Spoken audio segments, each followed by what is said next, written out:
let's talk about the next video that I have for you guys. We're going to talk a little bit about budgeting. So this one's doing something a little bit different. I'm not just going to be recording a PowerPoint. I'm also going to be flipping between a couple other tabs. So we'll see how this goes.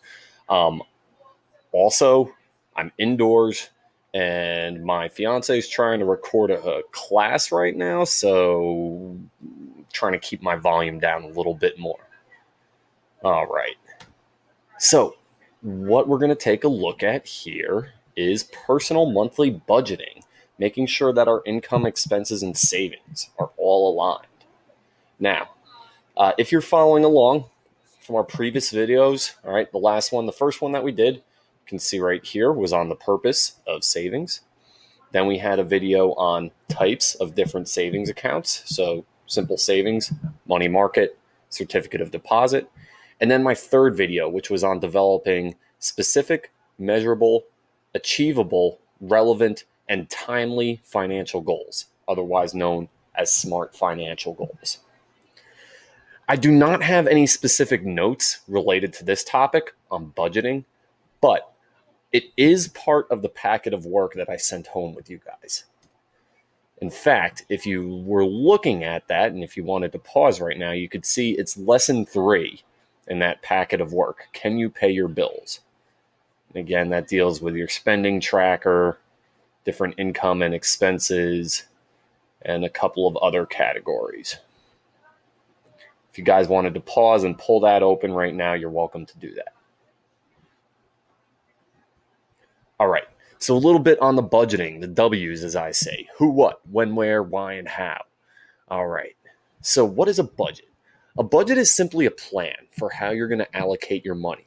How much money do you have coming in, i.e. your income? And then how much money is going to be going out, your expenses. Why should you make a budget? It really helps prepare you to meet these financial goals that we've talked about.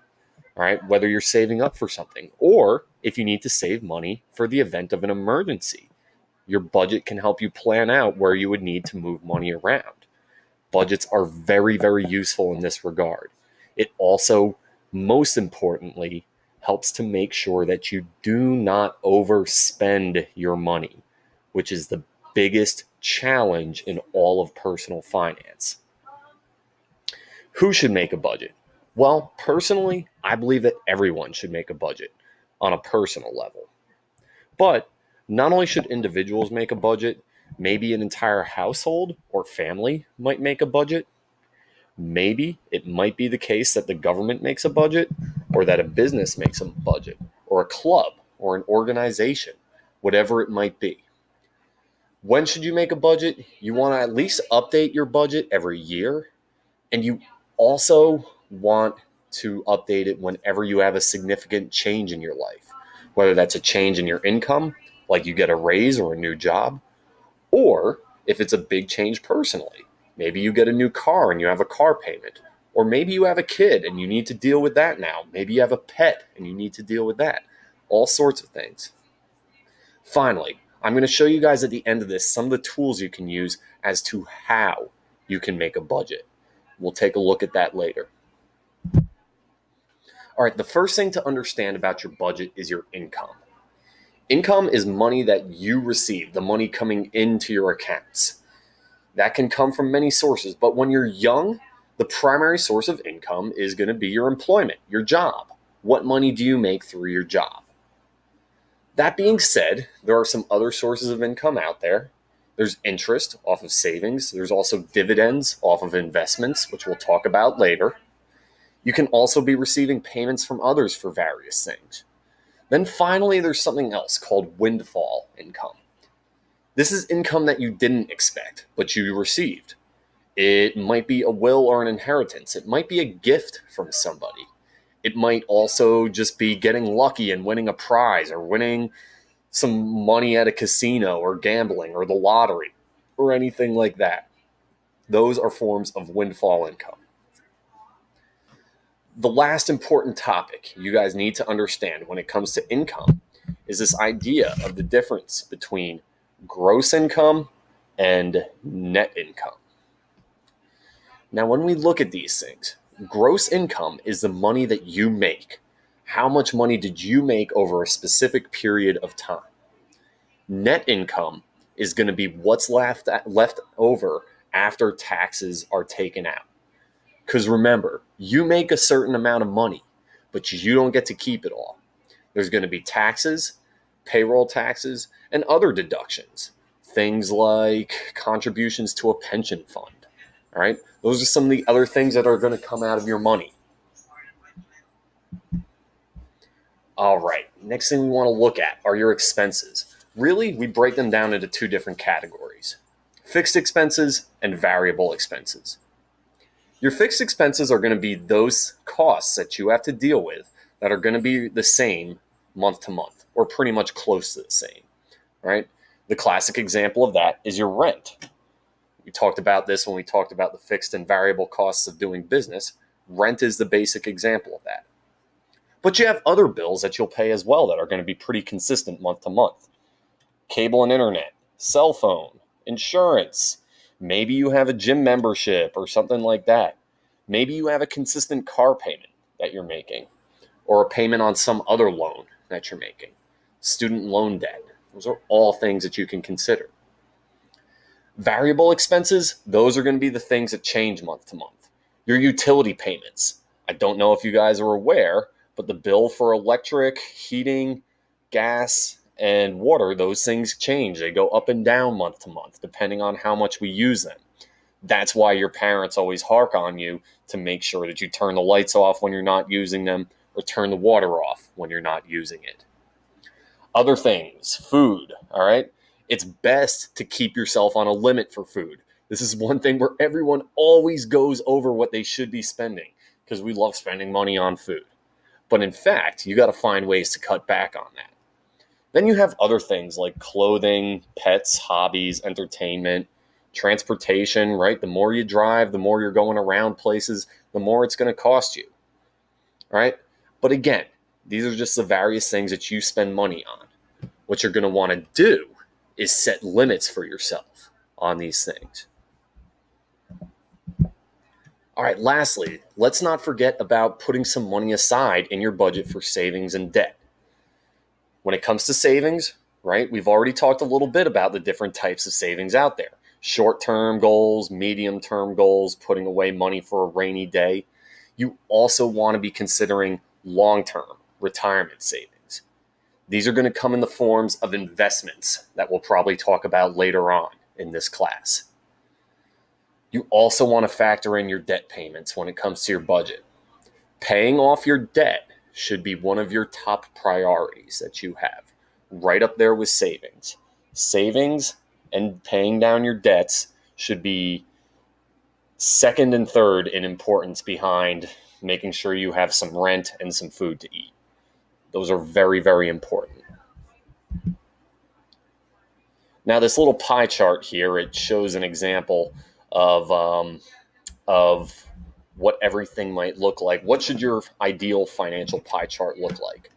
There's absolutely no proper correct answer, and I'm going to go ahead and minimize myself here. But some good rules of thumb: housing might be anywhere from around 25 to 28%. All right, so in this case, they put 28% of your income should be for your rent or your mortgage payment, whatever you might be. Paying down debts should be about 8%. Paying insurance bills, around 9%. Money for retirement savings should be around 10% of your paycheck or your income. And then other savings should be another 10%. So again, saving money should be about 20% of your income. Next, you see things like taxes. That's going to be part of it. Daily spending being the remaining parts of it. All right, and that's where you start factoring in things like your car payment, like your transportation, like your food, other things like that. So as you can see here, there's going to be a lot that goes into your financial pie chart. And your things like food, entertainment, and all that stuff should only make up roughly 20% of your overall spending. So again, you need to work to keep those costs small.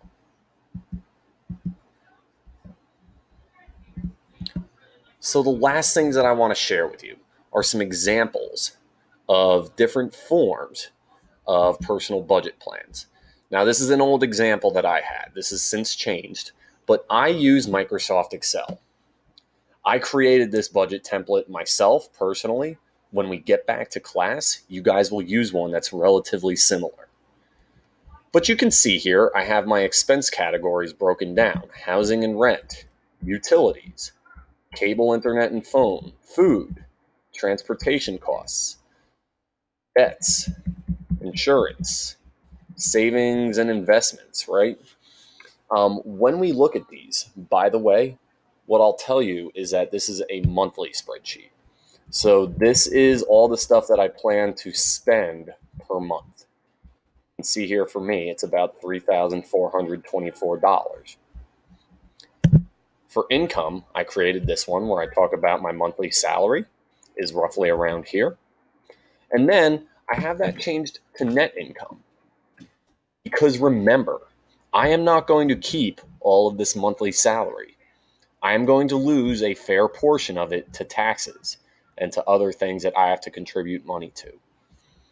So overall, my net income comes to around $3,553. My budget summary, you can see at the end here. My income is going to be slightly greater than my expenses, so I keep this green. Let's say I changed something though. Let's say I moved and I went on to spend, we'll say $1,000 for the month on food, just balling out on food. So I put $1,000 down for food. Notice now, my expenses are greater than my income, and because of this, I have it in red. Now that is just my example of a budget spreadsheet. I will actually come out, and when we come back to class, I'll put some other examples out there for you, but you guys will create one of these for yourself. Last thing that I'm going to show you is on Microsoft Excel. You can see here, if you open a new file in Excel, one of the great things that Excel has is various different budget spreadsheets. All you need to do in the new files is when you go to search for templates, search for budget, hit enter. When we look at this, you can see on my screen right now, Microsoft Excel has all of these different budget spreadsheet templates. There's a personal monthly budget. There's a company budget. All right, let's click on the personal one. It even points out there, right? Talks about how you can make your financial health a priority by sorting and organizing these things that it puts together for you.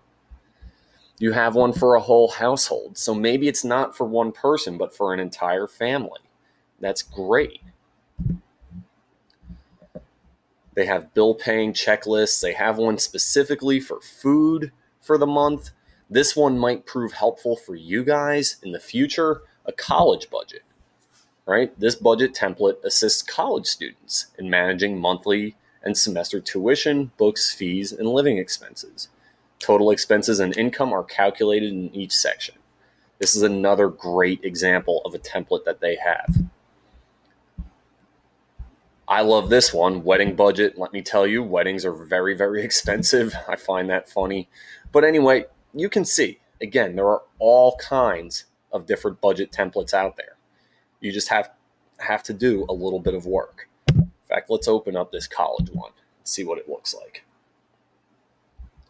So pretty cool, right? You can see here has all the different comparisons of living expenses that you would have to be involved with. Can also talk about what you need for this semester. Pretty cool.